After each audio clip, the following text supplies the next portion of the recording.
The federal government has welcomed the decision by the government of Jersey, a self-governing British Crown dependency, to return more than $9.5 million traced to corruption in Nigeria. The funds will be repatriated under a memorandum of understanding signed in December between Jersey's Attorney General and the Nigerian government. Nigeria's Attorney General says the money will be used strictly in line with the agreement to support key infrastructure projects, that is, including the final stages of the Abuja-Lagos highway. The latest recovery follows earlier agreements that led to the return of over $300 million in illicit assets. Jersey authorities say the move highlights the effectiveness of civil forfeiture laws in combating corruption, while Nigeria says the funds will be directly used to benefit the citizens. And now I'm being joined by a social justice advocate, Eze Onyekpere. And of course, he joins me from Abuja. Thank you so much, sir, for joining us on the news. Thank you and good evening. Yeah, you're welcome. So, many Nigerians call the late Abacha loot the gift that keeps on giving. Is there a realistic end to insight of these repeated repatriations coming from foreign nations?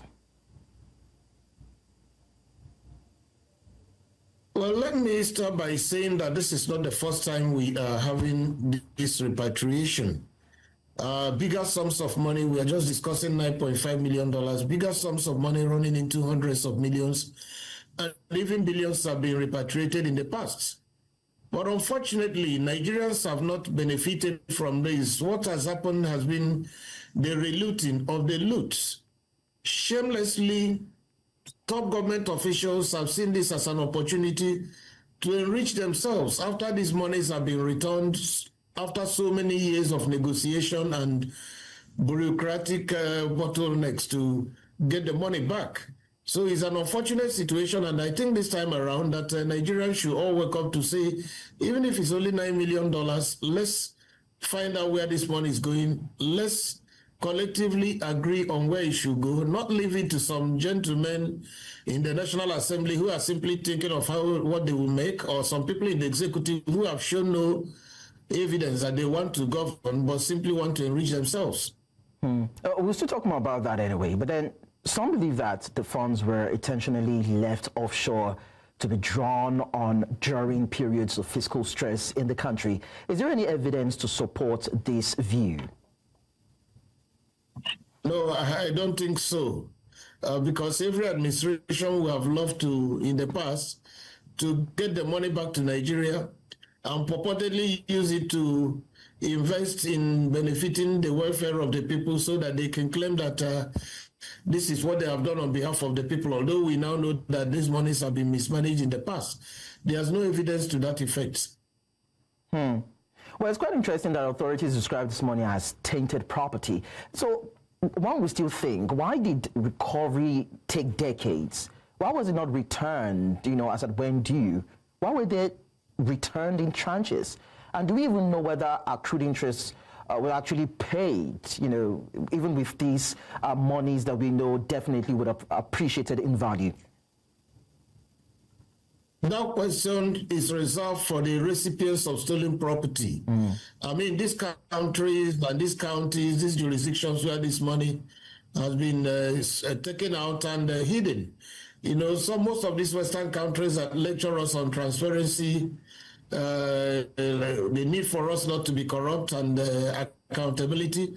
When the money gets into their jurisdictions, they frustrate every effort to repatriate the money. And as you can see, there is no interest being paid on these monies, because if you took away $9 million over, let's say, 25 years ago, I mean, even if you are working at 5 or 7% interest, that money should have doubled by now.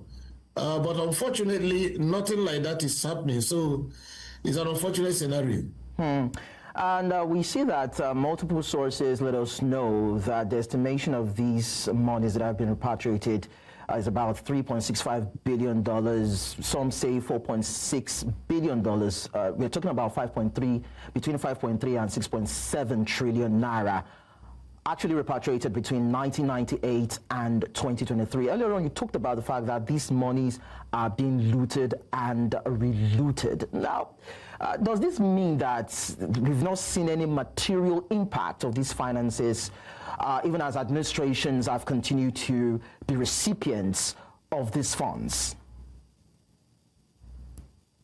Well, if you have seen, I would love you to educate me, because personally, I've not been able to decipher. I've not been able, from my research efforts or from even what I read in the media, to see where these monies have been invested.